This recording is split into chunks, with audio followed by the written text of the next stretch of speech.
dos pobres de espírito. Isso, esteja à vontade. Obrigado.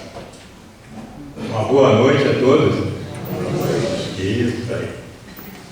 Antes de adentrarmos no assunto direto, como a gente sabe, a espiritualidade trabalha, né, incessantemente. E quando a gente melhora um pouquinho do nosso dia a dia, a gente percebe algumas coisas nas falas, né, nas palavras. Ela diz ali, que tão bom que estamos aqui. Vocês lembram da prece dela, essa frase? Mas lembram mesmo? Sabe qual o significado disso? É para estar aqui sempre. É muito interessante a gente fazer uma pequena reflexão. Está frio? Está. Muito, muito. Depende de cada um como vê o frio. Porque quando está muito quente, 40 graus, vai para o sol para ficar moreno. Então, tudo bem, cada um gosta do frio, do calor, né? Mas suponhamos que deixamos de estar aqui nesse local tão bom porque está frio. E nós viemos aqui buscar consolo espiritual. É isso que nós viemos aqui buscar. Porque quando nós conseguimos esses refrigérios, esses abraços da espiritualidade e nos fortalecemos espiritualmente, nós nos colocamos numa condição de vencermos muitas dificuldades materiais. Porque esse é o caminho. Imaginemos que deixarmos de ir numa casa espírita, seja Pai José Campinda, Pai Manuel, Pai João, Grêmio, qualquer um, que esteja para ser conversado sobre Jesus, e a pessoa dizer assim, não, hoje está muito frio, não vou não, me desculpe, mas não vou não. Livre-arbítrio, né? Ninguém vai discutir isso, né? Não é o nosso caso hoje. Mas suponhamos que, 2 pontos, isso é uma reflexão, nós começássemos a passar mal fisicamente e saíssemos correndo de carro para chegar no hospital para ser atendido. Quando a gente chegar na emergência, a atendente falar, sinto muito, procura outro que o doutor não vê que está muito frio. Como é que ficaria? Esse foi um dos métodos que Jesus usou para conversar conosco naquela época e parece que ainda continua até hoje uma necessidade desse tipo de conversa. Então, por isso, é necessário um abraço ao Evangelho, para podermos ver com bastante simplicidade a pureza, a beleza e a força que tem as palavras de Jesus, os ensinamentos dele. Que sem ele, nós não seríamos nada, porque é ele que está do nosso lado, nos amparando, nos ajudando, independente de nossas atitudes. Que o propósito dele foi esse. Nenhuma de minhas ovelhas se perderá. Ela pode demorar a voltar, mas eu estarei aqui de braços abertos esperando e ainda vou pedir alguém para ir ajudar a procurar, se for possível.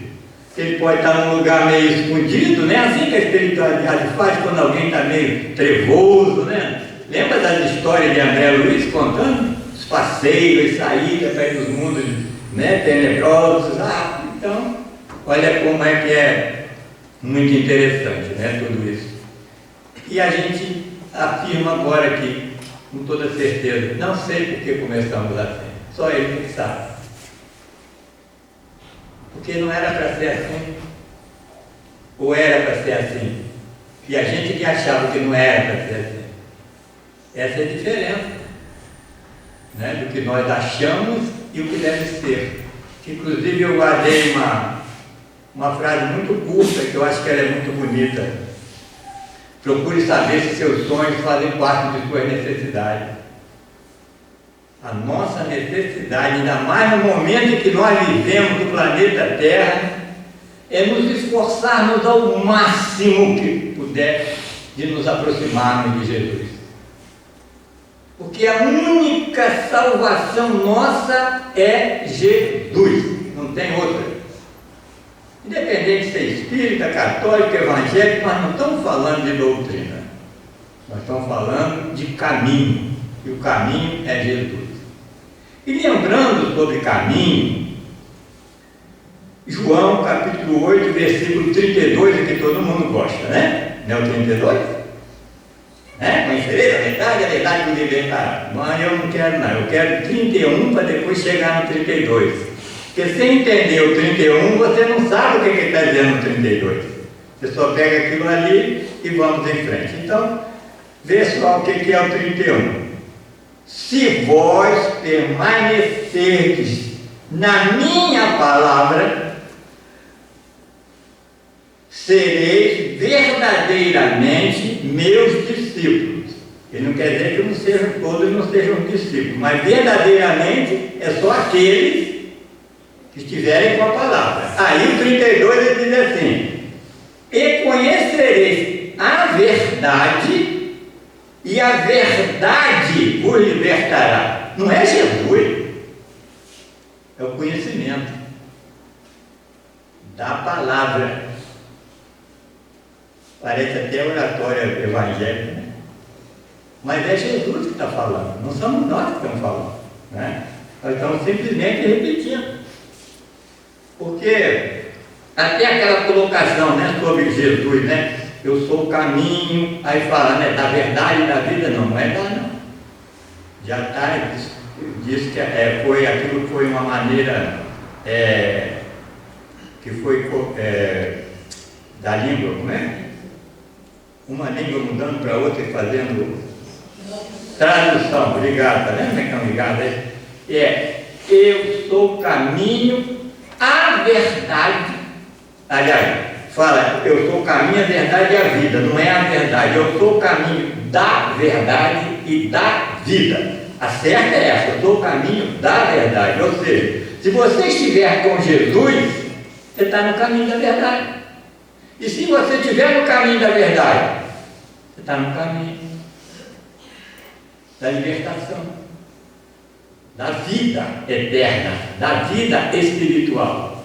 E nós nos preocupamos muito com a nossa vida material, não é não? Com alguns aspectos, né, de aparência, né, de vestimenta, de opção de outras coisas mais, né? Que não vamos entrar em detalhes. Só que quando daqui saímos, nós vamos sair como? É difícil de saber, né? Nós vamos ter que mais ou menos tentar voltar do jeito que saímos. Não pode chegar muito diferente não, porque eles podem nem nos conhecer, né? Falar, mas é você mesmo, está chegando aí, o nome é esse, mas a fisionomia é outra, né? Está bem diferente. Então a gente já está bem atento com isso, né? Com isso tudo, para a gente chegar lá. Interessante, né? Toda essa nossa conversa. Mas nós, espíritas, que seguimos as obras básicas, nós temos como a pedra principal desse grande alicerce, que é o Livro dos Espíritos. O Livro dos Espíritos, não ri não, tá aí, da folha da página de rosto do livro, o meu está assim de muito manusear, colado, depois ficou furadinho, agora já arrancou tudo, já de tantos anos. Então nós queríamos só ler o que está escrito aqui, para a gente fazer um segmento, né, de raciocínio, para nós chegarmos nesse capítulo 7. Isso aqui que tem na frente de todo o livro, né? Página de rosto, que fala, né? Página de rosto, né? Folha de rosto. Diz assim, a filosofia espiritualista, o livro dos Espíritos, princípios da doutrina espírita, sobre a imortalidade da alma, a natureza dos espíritos e suas relações com os homens, as leis morais, é essa que nós queremos, as leis morais, a vida presente, a vida futura, o porvir da humanidade, segundo os ensinos dados pelos espíritos superiores com o concurso de diversos médiuns, recebidos e coordenados por Allan Kardec. Então, nessa folha de rosto, a gente já observa aqui que está deixando claro para nós que aqui dentro do Livro dos Espíritos estaria desenvolvido todas essas ideias através de perguntas e respostas. E o Livro dos Espíritos é dividido em 4 partes. Será que a gente vai repetir ou todo mundo sabe? Primeiro, corresponde-se a Gênesis, segunda parte, Livro dos Médiuns, terceiro, Evangelho segundo o Espiritismo, e a quarta é o Céu e o Inferno. Sendo que o que tem maior quantidade de perguntas e respostas é justamente o Evangelho segundo o Espiritismo. Por quê? Ele vai tratar das leis morais, das leis educativas, aquelas que vão nos colocar numa condição com relação ao próximo e a nós mesmos. Então a gente tem que estar com essas observações muito concisas, né, para a gente poder entender por que essa preocupação de tantas perguntas e respostas mais nesse aspecto. Por quê? Se as leis morais são leis divinas, e Jesus aqui vem representar o Deus para nós, vamos dizer assim, né, para ficar prático, ele vem trazer o que para nós? As leis morais divinas. Então, por isso é que ele se coloca naquela condição. Caminho da verdade e da vida. Porque ele estava trazendo aquilo que o Pai o colocou na condição de representante dele aqui no planeta Terra. Construtor, programador, observador, ele é tudo. E mais alguma coisa que a gente ainda nem sabe que ele já era muito antes. Porque ele diz categoricamente, antes que isso tudo existisse, eu já existia. Quer dizer, quantos bilhões de anos tem Jesus, né? E a gente está preocupado que existe Jesus há 2025 anos. E achamos que estamos longe, né?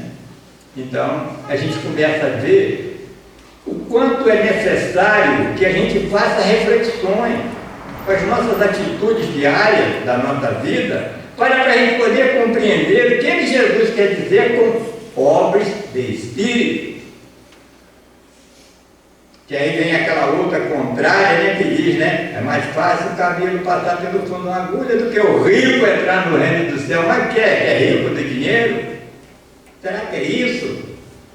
Será que Jesus está preocupado com as coisas materiais? Ou era o espiritual? É o espiritual sempre a grande preocupação, para que a gente se afaste do material e pense como espírito, como um ser que não é deste mundo. Nós estamos aqui, nós não somos daqui, nós estamos de passagem. Por isso que uns desencarnam novos, outros mais ou menos, outros com mais idade, outros demoram, mas fica aí 100 e tantos anos. Por quê? Dentro de suas necessidades. Que está tudo falado aqui nessa folhinha. Que aqui vai acontecer aqui dentro esse conhecimento para nós. Então, quanto é importante o Livro dos Espíritos, né? Então, no Livro dos Espíritos, nessa parte terceira, tem só 2 perguntazinhas que nós vamos falar sobre ela um pouquinho, para a gente se inteirar bem como que funciona esses entendimentos, né? Então é assim, Livro dos Espíritos, terceira parte, das leis morais. Começa na questão 614. E Kardec pergunta assim, para os Espíritos: o que se deve entender por lei natural? Os Espíritos respondem: a lei natural é a lei de Deus. Ela é a única verdadeira para a felicidade do homem. Então quer dizer que nós podemos ser felizes, né? Aqui mesmo, né? Tem alguma coisa aí que está atrapalhando a gente ser feliz, né? Indica-lhe o que deve fazer ou deixar de fazer, e ele só é infeliz quando dela se afasta. Porque quando nós nos afastamos da lei de Deus, nós nos afastamos diretamente das leis morais que regem os princípios morais da nossa existência. Daquilo que trará o equilíbrio espiritual para cada um de nós, independente de cultura, de cor, de credo, seja o que for. Porque a gente, é uma coisa muito preocupante, né, para muitos, o título de religioso. Tem validade? Tem, é lógico que tem, ninguém pode negar isso. Os trabalhadores que nos antecederam, fundadores desta casa, do Grêmio com 139 anos e outros mais por aí, tem que ser valorizada, porque era a terra ainda bruta, né, precisando ser trabalhada, que trabalharam e fizeram tudo isso acontecer para nós hoje. É importantíssimo as casas religiosas, todas elas, independente de que seja o título que for. Jesus é o governador do planeta e todos estão sob a égide dele. Ponto. Quem não pensar assim já está fora da lei natural. Então temos que ver dessa forma. E quando nós vemos dessa forma, a gente começa a analisar assim: um local onde não exista casa religiosa nenhuma, de religião nenhuma. Existe, não existe? E a pessoa vive lá da maneira mais honrosa possível.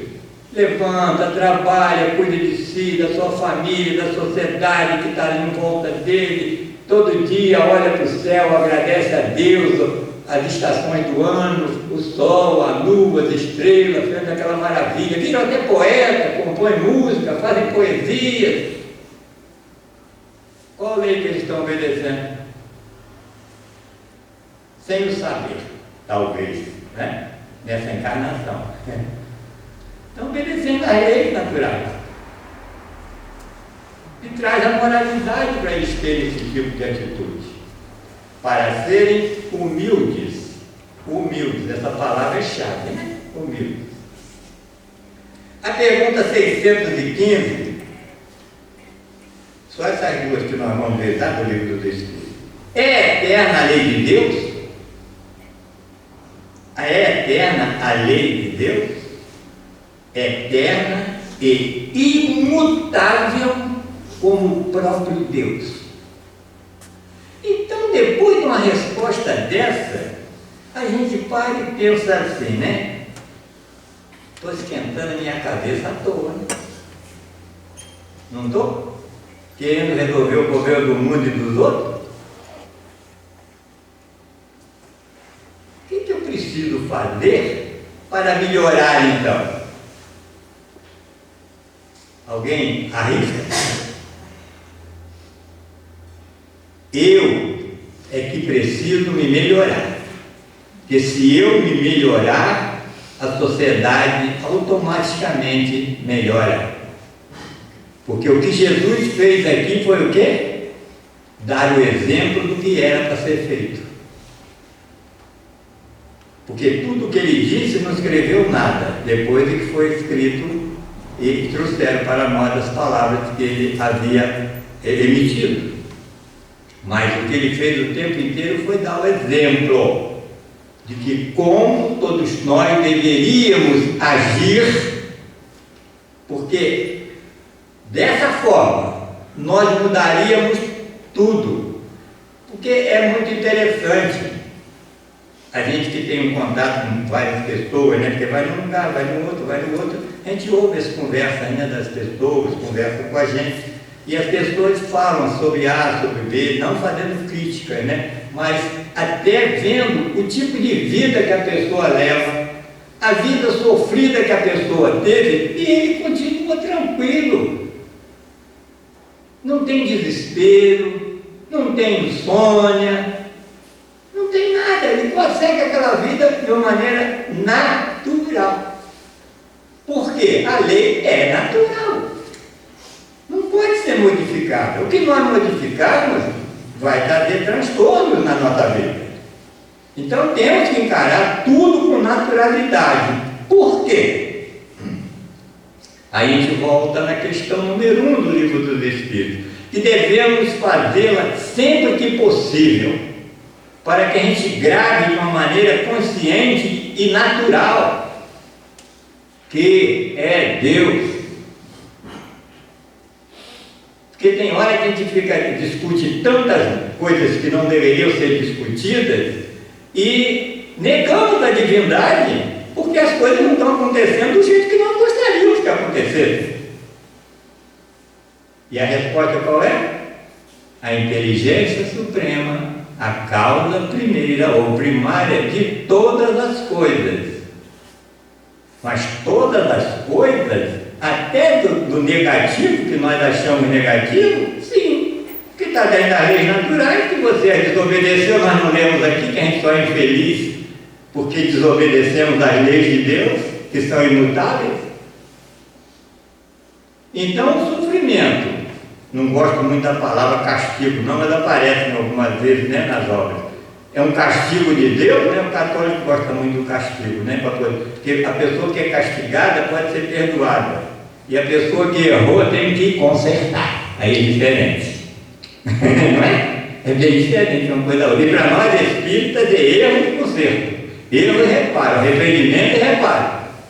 Está lá no Céu e Inferno, o livro todo é baseado nisso, né? Arrependimento e reparo. Então a gente começa a perceber nessas informações que nós vamos tendo, qual é essa dinâmica toda, né? Do nosso dia a dia, do nosso proceder, né? Então muitas das vezes as coisas estão pegando fogo e alguém chega assim meio devagar, meio tranquilo. Mas você não esquenta a cabeça com nada, você é meio frouxo, que não sei o que, gente. Aí você vai e lembra daqui. Aquele que for rebaixado será exalçado. E o que foi exalçado será rebaixado. Quem disse isso? Não foi eu. Eu aprendi. Então, qual é o momento que nós temos que realmente baixar a bola, fica tranquilo, para provar a Deus que você acredita nas leis. Que se algo estiver acontecendo conosco, que não faça parte da nossa reencarnação, então Deus não é a inteligência primária, a causa primária de todas as coisas. E a lei dele, então, não é imutável, ela está mudando. Agora, nós é que não compreendemos que nós infringimos as leis morais. E de maneiras muito simples. Não é por maldade não, é por simplicidade, por falta de conhecimento.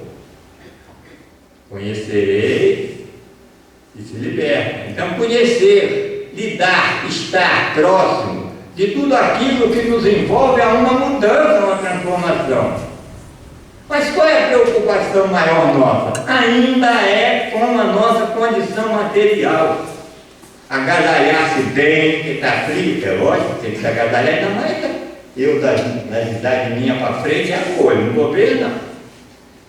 E comer bem, dormir bem, ter uma vida boa, isso tudo aí, vai indo, e aí vai tendo isso tudo a vida inteira.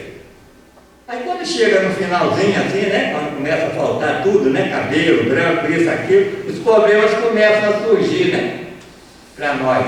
Mas faz parte da lei, não faz? É tão perfeita a lei divina que pensem comigo, não é um contexto para todos, mas para a maioria dos casos, né? Eu conversando com algumas pessoas, nós falamos sobre isso. Que bom que é os 80, 70 anos, porque quando tinha 20, estava na flor da idade, para namorar, para dançar, para passear, né? Para casar, para ter filho, para cuidar dos filhos e ficar doente, aí é duro, aí é complicado, né? É uma provação bem mais pesada. Mas depois que você tiver passado por tudo isso e já estiver vendo neto, oh meu Deus, muito obrigado pelo tempo todo que você me deu, nas condições que me deu, né? Já pensou? A minha sogra está com 100 anos num estado vegetativo, coitadinha, desmemoriada, muito perturbadinha, mas com 100 anos eu falo para a minha cunhada, você já imaginou se fosse com 50? Que trabalheira que ia dar, a revolta que ela ia ter, né, por 50 anos ainda, mas nos 100, gente, ela está acabando de ajustar os últimos parafusos que faltam, né, nesse contexto da história dela. E feliz que nós estamos ao lado ajudando nesse processo todo, em cima dessas leis morais, dessas leis naturais. Porque se ela é minha sogra, é mãe da minha esposa e tudo, é por acaso? Existe por acaso na lei de Deus? Por acaso, qual o número que vão dar, gente? Na Mega Sena, me fala. Por que não dá por acaso nisso? É esse tipo de coisa do nosso dia a dia, do nosso viver, do falar, é que a gente tem que se conectar com essa perfeição das leis divinas em todos os aspectos da nossa vida. E nós ficamos muito presos a determinadas situações. Ah, não, lá dentro e tal, nós temos que respeitar uns aos outros, que afinal de contas, me dá licença, tá? Afinal de contas, nós estamos dentro da casa do pai José Campinda. Não, tem que se respeitar lá dentro, na porta, na saída, na entrada, na rua, onde nós estivemos, a todos. A todos. Mas a gente fica com aquela preocupação de um efeito, até parece que a gente não acredita que os espíritos nos assistem, né? Vendo tudo que nós fazemos. Aí você faz aquela gaiatice toda no lugar, chega lá, você faz tudo diferente. Muito bonito, né? Muito bonito, né? É você mesmo? Será que a gente acredita nisso? Será que a gente tem certeza disso? É coisa muito interessante, né? A palestra é um negócio complicado, né? Bem-aventurados os pobres de espírito. Para a gente chegar nesse capítulo 7 do Evangelho segundo o Espiritismo, que são as palavras de Jesus, nós precisamos primeiro entender o quê? Que o planeta Terra é um planeta de provas e expiações e que, além de ser isso, é uma escola das almas, é uma oficina. E oficina já traz uma ideia para nós de trabalho. Trabalho. Nós reencarnamos para trabalhar. Trabalhadores de última hora, né? Os talentos, né? Fala sempre disso aí. Então, a gente tem que ver a Terra com esse propósito todo em nossa vida. O Evangelho segundo o Espiritismo veio e nos trouxe ideias não diferentes, mas reais e verdadeiras das falas de Jesus. Sem dogma, sem enfeite. É o que nós estamos conversando aqui agora. É isso aí que Jesus falava por parábola, contava historinhas, e aqui nós estamos abrindo mais a vontade a nossa fala, porque todos nós já sabemos o caminho que nós queremos, né? Aí depois a gente vê, né, no capítulo 1 do Evangelho segundo o Espiritismo, para não deixar dúvida para ninguém que Jesus viria alterar qualquer coisa, o capítulo é: não vim destruir a lei. Quando ele diz eu não vim destruir a lei, e quando você diz que não vai destruir alguma coisa, porque aquela coisa existe, concorda? Se ela existe, todas as leis das quais Jesus veio falar, elas já existiam, porque eram leis naturais, imutáveis, como o próprio Deus e de toda a existência. Até para a gente pegando os ganchos, né, do Evangelho. Depois ele, para deixar bem claro, né, a necessidade de estarmos aqui, sem sermos daqui, o segundo ele diz: o meu reino não é deste mundo. Como coisa, olha, não fica buscando felicidade aí desesperada não, porque vai ter que trabalhar, meu filho. Se você quiser alguma coisa, trabalhe. Porque o meu pai e eu trabalhamos incessantemente.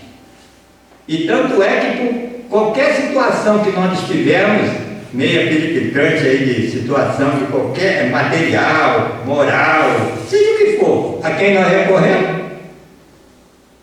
Diretamente a ele, né? Pode ir diretamente a ele, que ele está lá para nos receber com toda certeza. Aí depois vem o outro assim, ó. Terceiro: há muitas moradas na casa de meu pai. O que tem isso a ver? Tem.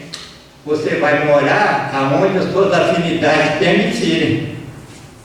Porque você pode viver ali tendo os pés pelas mãos, na hora que desencarnar, falar: não, eu acreditava em Jesus, o Senhor é meu pastor e nada me faltará. Não vai faltar não, oportunidade para você se reparar, se arrepender e reparar. Agora que você vai viver com os seus afins, você vai. Até ver o que acontece. Então há muitas moradas na casa de meu pai. Depois ele vai no próximo capítulo. É o 4º capítulo. Ninguém poderá ver o reino de Deus se não nascer de novo. Aí a gente fez uma observação, né? Se Jesus estava aqui, era nascer aqui? Né? Renascer, né? Você vai e vem, vai e vem. Está lá, ele está falando claramente na reencarnação, não é só que o pessoal dizia para um lado e para o outro para não aceitar, mas houve uma época que aceitaram isso. Aí o 6º, que é a véspera da gente entrar no pobre de espírito, o Cristo Consolador, fala do Cristo do Consolo, e fala o meu jugo é suave, meu fardo é leve. Ele dizendo, não me tema, não tenha medo de mim, eu sou seu irmão, mais velho, que já passei por muita dificuldade, já venci, e sei como tem que ser, como deve ser, o caminho a ser seguido e vai por aí. Até nós chegarmos, então, no bem-aventurado dos pobres de espírito. Pobre de espírito, será que Jesus estaria falando de bens materiais? Há uma inversão muito interessante. Rico é o pobre, e o pobre é rico, e o rico é pobre. Inverso. Por quê? Né? Foi interessante quando ele vai e confirma assim: é mais fácil um camelo passar pelo fundo de uma agulha do que um rico entrar no reino do céu. Será que ele está falando do problema de ter bens materiais? Será que é isso? Se isso é permitido, não tem nada contra. Se você fez por onde merecer aquilo e trabalha para isso, não há proibição nenhuma. A grande diferença está em que é que você faz dos seus bens.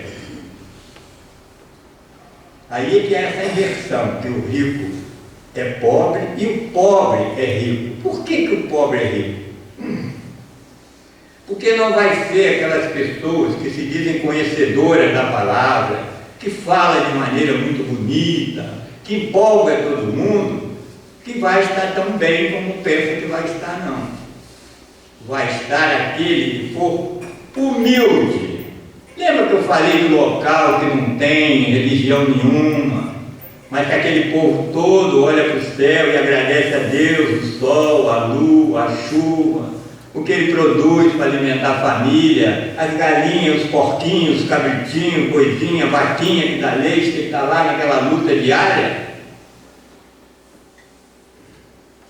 Esse é o verdadeiro pobre, bem-aventurado, porque ele, sem o saber, literalmente, através de palavras que Jesus nos mostra, ele vem falar conosco, ele reconhece Deus, ele vê Deus de uma maneira muito mais simples do que nós, outros, né, que querem ver através de grandes ciências, de grandes mudanças, de grandes transformações, as quais nós não estamos preparados, nem intelectual e nem psicologicamente, para aquilo que muitos tentam procurar e acabam se confundindo e deixando muitas das vezes até de frequentar religiões. Então, essa questão de ser pobre no sentido de humildade, e é muito interessante que a palavra humildade vem de humus, terra fértil.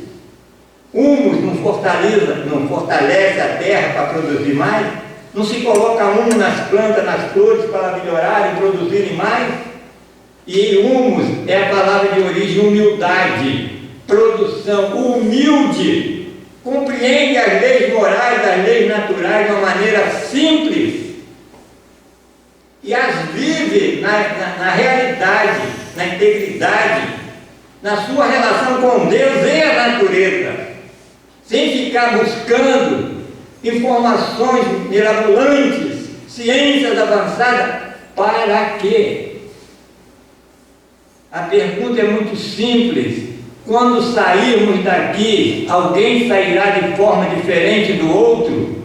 Pode ser mais demorado um do que os outros, nem ficar agarrado mais aí. Se tiver muito, com medo de deixar para trás, né? Para aquele que não tiver, for um homem humilde, simples, o que vai acontecer? Vai, tchau, tchau, não tem que me preocupar com nada. Pior, pé na estrada. E Jesus, o comentário que é feito aqui, bem-aventurados dos simples, os pobres de espírito, aqui começa dizendo assim, ó. A incredulidade zombou desta máxima, bem-aventurados os pobres de espírito, como tem zombado de muitas outras coisas que não compreendem. Por pobre de espírito, Jesus não entende os cretinos falhos de inteligência, mas os humildes, tanto que diz ser para este o reino dos céus e não para os orgulhosos. Que a maneira de ser orgulhoso, muitas das vezes, são várias.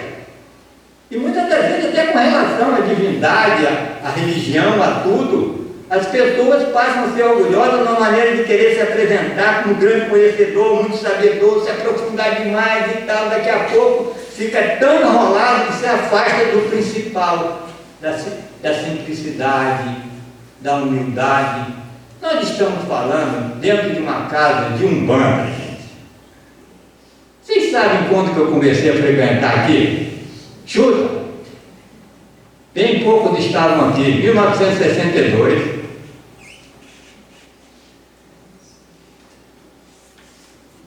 Então vejam bem, eu estou falando desses preto velho, desses caboclos, que nem roupa tem. É só um penachozinho, umas peninhas, e nós todos bem arrumadinhos, bonitinhos, viemos aqui pedir eles para nos ajudar. E todo enfeitado. Bom, temos que parar para pensar, não tem aquela reflexão primeiro? Não tem que parar. Porque se nós falássemos de alguma coisa que a gente não tivesse vivido, era colador, né? Está colando alguma coisa dos outros. Mas não, falando daquilo que a gente viveu, daquilo que a gente sabe, que a gente participou, quem está junto, e que resolveram muito dos nossos problemas. Olha, eu vou contar, eu disse a primeira vez que eu voltei agora dessa vinda que nós estamos aqui, que eu contei algo para vocês, né? E depois eu falei, eu vou contar mais algumas coisas devagarzinho, que tem muita história, que eles não conhecem, né? Alguns não conhecem. Dona Conceição e Pai Miguel, todos aí conheceram? Todos? Pois é. Ambos muito bons, né? Tanto ela quanto o Pai Miguel. E ela tratava das minhas crianças. Dedicava as minhas crianças lá no quartinho de costura dela, né? Interessante que a gente ia lá, falava para ela, Dona Conceição, está se passando isso, assim. Ela falava assim, meu filho, toma isso. E a gente continuava conversando. Pai Camila, falando daqui, dali. Aí quando chegar no final, falou, Dona Conceição, esqueci qual é o nome do remédio que ela falou. E Paulo, peraí, vamos ver se ele fala de novo. Aí o Pai Miguel, é isso. Gente, isso é maravilhoso. Isso é maravilhoso. Isso é algo que quando é vivido é uma coisa muito gostosa. Não é? A certeza de tudo isso, né? Que você está vivendo, você está vendo acontecer, né? Quando meu filho, no prontil, está passando muito mal e veio a desencarnar, a minha esposa liga para ela que eu não estava em Barra e fala da situação dele, que ele estava se passando. Ela vai e fala por ele por telefone, porque o Pai Miguel falou que ela dissesse a ele, fique tranquilo que está tudo bem. Ela se relaxou. Algumas horas depois ele desencarna. Ela falou, Paulo, meu Deus do céu, o que houve? Falei, não, atenção. O Pai Miguel que está do lado de lá, o para lá. Está tudo bem, está seguindo as leis normais, naturais, as leis de Deus. E aí? Ah, mas é tão criança. Mas Deus tem tempo? Qual é o tempo de Deus? Se alguém arrisca dizer qual é o tempo de Deus? Quando começou o tempo dele, quando vai terminar? Então, o negócio de nós estamos numa experiência de X anos. Acabou a experiência, pum, vai embora. Ah, mas não entra nesse detalhe, não. Fica calmo, tranquilo. Porque aí é que nós vamos mostrar nossa humildade em aceitar, compreender as leis de Deus. Porque a hora que se compreende e aceita, porque não basta muitas das vezes só compreender, né? Porque você compreende, mas não aceita, não adianta nada. Compreende e aceite, com compreensão, né? com a doutrinação sua mental. As coisas ficam mais fáceis para nós. Agora, se bater o pé, não adianta que não vai mudar. Não vai mudar. A dor é que vai ser maior. A complicação é que vai ser maior. Então, quem são os pobres de espírito que vão ser bem-aventurados? Fala de dinheiro? Não. Fala dessa parte moral nossa, da nossa relação com a divindade e suas leis imutáveis. Da nossa aceitação dessas leis de uma maneira muito, muito comum, natural, como dia é dia, a noite é a noite, e ano passa ano e vem ano, é dia, noite, é dia, noite, é dia, noite, é dia, noite. Muda? Não muda. O nascer e o retornar não muda. Pelo menos no planeta Terra. É assim que funciona. Quando começamos a viver, né? Vendo por esse aspecto, nós começamos a sermos bem-aventurados, ou seja, felizes. Felizes. Por quê? Não infringimos aquilo que nós lemos na pergunta e na resposta, as leis naturais, as leis morais, as leis divinas. Mas o que nós mais fazemos, por não estarmos ainda no estágio evolutivo tal para viver integralmente isso, nós temos procedimentos contrários. E aí, muitas das vezes, há alguns desajustes emocionais, materiais, psicológicos, que nos trazem infelicidade. Mas a culpa é de quem? Se não foi dessa? Se não foi dessa? Se não foi dessa, foi da outra. Essa é a felicidade da doutrina espírita. Nesses princípios básicos que nós lemos aqui, que está na folha de rosto do livro dos Espíritos, né? Dos princípios básicos que têm que ser respeitados, vamos dizer assim. E se nós os compreendermos acima de só respeitá-los, vai ser muito, mas muito grandioso para a nossa vida, de maneira natural, como todos vivem, passando frio, passando calor, muitas das vezes até reclamando do frio, porque a mania de reclamar é nossa, mania de pedir é nossa, ou não é? Mania de jeitinho brasileiro é nossa, que é perigoso, né? Como é que é perigoso, né? Vamos falar, né? E que muitas das vezes viemos até na casa espírita para José Camila com algumas ideias meio estranhas, pedir determinadas coisas que não tinha nem passar pela nossa cabeça, nem passar, muito menos pedir. Até tem um podcast, parece, o que me mandaram, fez qualquer coisa assim, de que é perguntado a um preto velho num terreiro de Umbanda, por que as pessoas, é coincidência de sábado, né? Que não, tá, gente? Por que todo sábado todas as pessoas iam lá para pedir a mesma coisa? Isso não acontece aqui, eu tenho certeza que não acontece.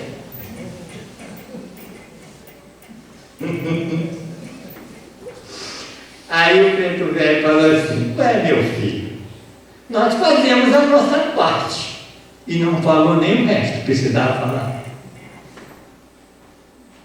Por quê? Desviando das leis naturais, das leis morais, que estão dentro das leis naturais, naturais, e aí as consequências vêm e todo o tato você vai lá, ô vovô, ai meu Deus do céu, é complicado. Mas faz parte, e eles, por serem discípulos desse Cristo, que conheceu essas palavras, repete tudo de novo, tranquilo. Vai, meu filho, vai, meu irmão. Tenha paciência, tenha calma, tudo vai dar certo. Ó, acredita no Papai do Céu, confia em Jesus. Mas ele não confia, vovô, mas eu estou falando em confiar. Confia, meu filho, em Jesus. Não é não? Aonde está a pobreza de espírito aí? Ou existe um orgulho, uma vaidade querendo que alguém resolva os problemas dele?